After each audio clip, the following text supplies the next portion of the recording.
जनाब बिस्मिल्लाह करते हैं एजुकेशनल अटेनमेंट और एजुकेशनल अचीवमेंट के साथ, ठीक है। हम आज की क्लास में ये बात स्टडी करने की कोशिश करेंगे जनाब कि कोई एक इंसान ज़्यादा पढ़ा लिखा होता है और दूसरा इंसान कम पढ़ा लिखा होता है, ऐसी बात है?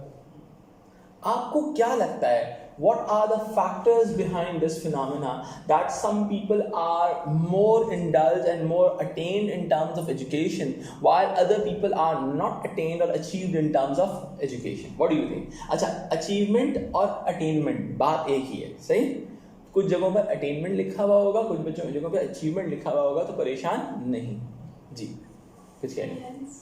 Financial issues, ठीक है। अच्छा जी, anything? सर क्या कह रहे हैं? फर्दर क्वालिफिकेशन नहीं, समझा नहीं, बस सम सवाल समझे। मैं कह रहा हूँ कि भाई कोई इंसान ज्यादा पढ़ पाता है, कोई कम पढ़ पाता है, रीजन क्या है इसका? क्या कह रहे हो? एज ज्यादा हो जाती है कि वक्त की शायद वक्त की शायद से बाहर निकल आते हैं, एज ज्यादा निकल, टाइम ज्यादा हो जाता है। जी सर, इन्वायरमेंट में रहता है, ठीक है। यानी कि एजुकेशन को इम्पोर्टेंस दी जाती है या नहीं दी जाती? चले बहुत अच्छा सवाल है। देखिए, अब मैं आपको एक चीज़ बताता हूँ। इस चीज़ को समझने के लिए कुछ आपके पास सोसाइटी में कुछ सोशल ग्रुप्स होते हैं या फिर सोशल आइडेंटिटीज होती हैं। समझ रहे हो मेरी बात? सोशल ग्रुप्स या सोशल आइडेंटिटीज होती हैं। अगर मैं इन आइडेंटिटीज या सोशल ग्रुप्स को एक्सप्लेन करने जाऊं तो हमें क्या समझ में आता है? लेट्स सपोज हमारे पास सबसे पहले आती है क्लास, ठीक है। क्लास में होता है upper class, middle class, lower class. बात समझ में आती है? ऐसा ही होता है। हमारे पास दूसरी सोशल आइडेंटिटी क्रिएट होती है जेंडर के साथ। हम कहते हैं मेल एंड फीमेल, ठीक है। तीसरी कोर एलिमेंट जिसको हम डिस्कस करते हैं इसमें, वो आती है एथनिसिटी। यानी कि ethnicity stands for social belonging. आप किस सोसाइटी से बिलोंग करते हैं। देखिए, नॉर्मली हम एथनिसिटी को अगर बेसिक अंडरस्टैंडिंग में लें तो एक चीज होती है माइनॉरिटी, जो उस सोसाइटी में माइनर रोल प्ले कर रही होती है, और एक होती है मेजॉरिटी, जो नॉर्मली हम पॉपुलेशन के साथ एनालाइज कर रहे होते हैं कि how many individuals are in minority ethnic group and how many individuals are majority ethnic group. Clear हो रही है बात?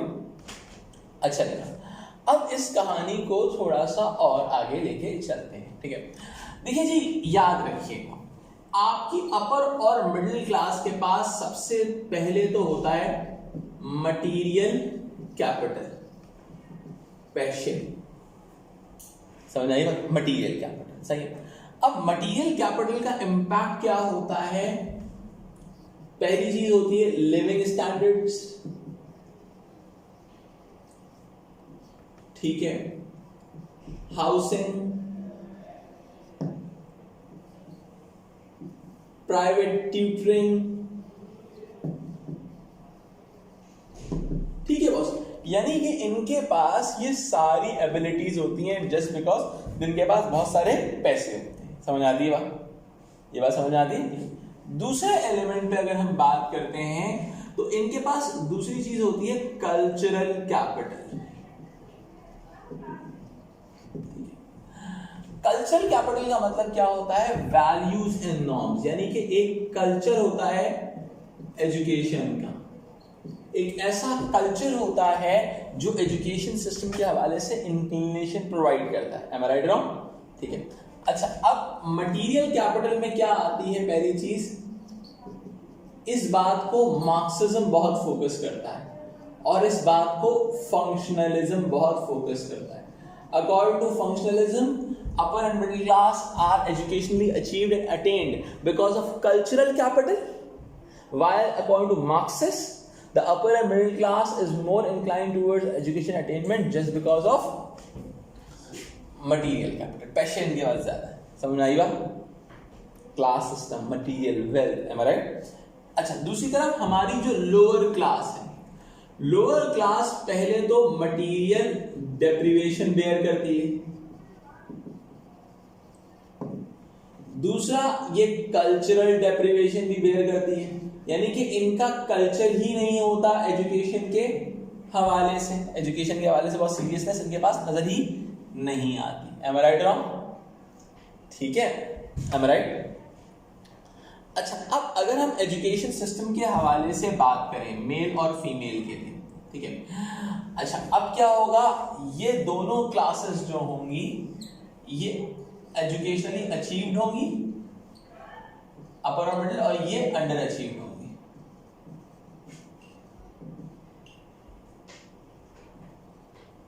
ठीक है, मेल और फीमेल के अंदर अगर हम बात करते हैं, आपको क्या लगता है मेल ज्यादा अचीव होंगे पढ़ाई लिखाई में या females?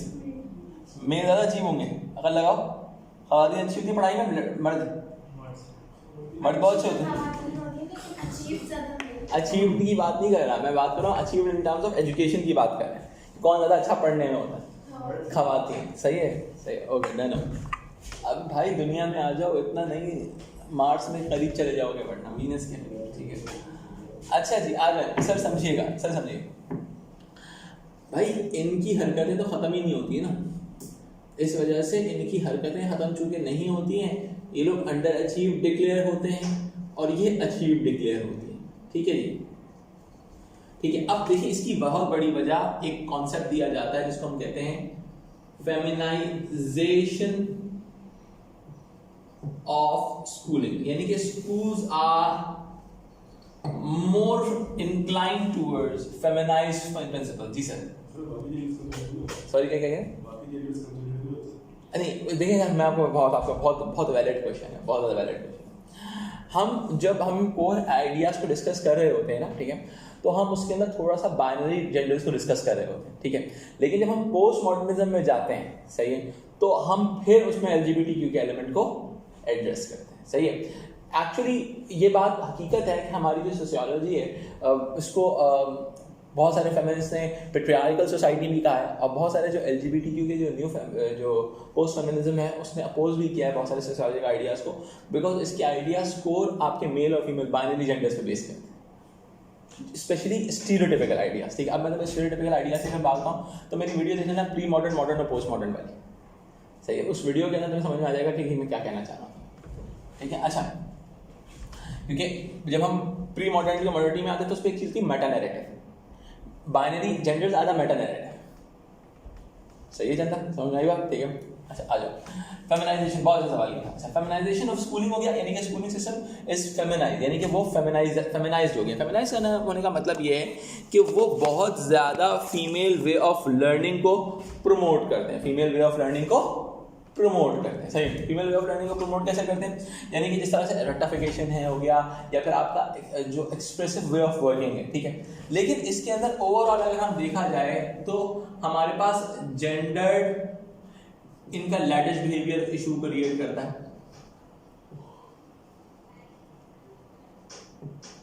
Gendered curriculum, gendered curriculum का मतलब क्या है, male is performing studying different subjects and females are studying different. मैंने आप लोगों को फेमिनिज्म पढ़ाते हुए समझाया था इसको, समझ आई बात? ठीक है, तो उसमें हमने क्या डिस्कस किया था।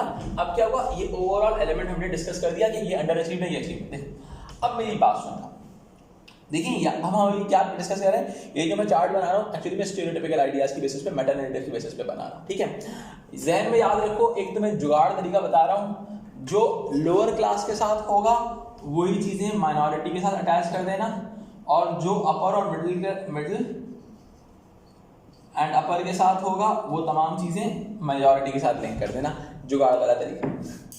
सही, लड़के सुनो, लड़के सुनो, अब सुनो, माइनॉरिटी के साथ क्या होगा, पहला problem, they are facing cultural deprivation. अच्छा, अब देखिए मेरी बात सुनो, अब मार्क्सिज्म क्या कहता है, according to Marxism there is a differentiation of roles and there is a differentiation of ideas and there is a differentiation of chances for majority and minority। majority और minority के लिए differentiation of chances होते हैं, सही है, जिसकी वजह से आपकी minority का लोअर क्लास में आने के चांसेस बहुत ज्यादा हो जाते हैं, सही है, क्योंकि सोसाइटी में चांसेस है। आप सऊदी अरब की एग्जांपल ले लें, सऊदी अरब के अंदर क्या है, आप अगर खारजी हैं तो आपको बहुत सारे राइट्स नहीं होंगे, ऐसी बात है।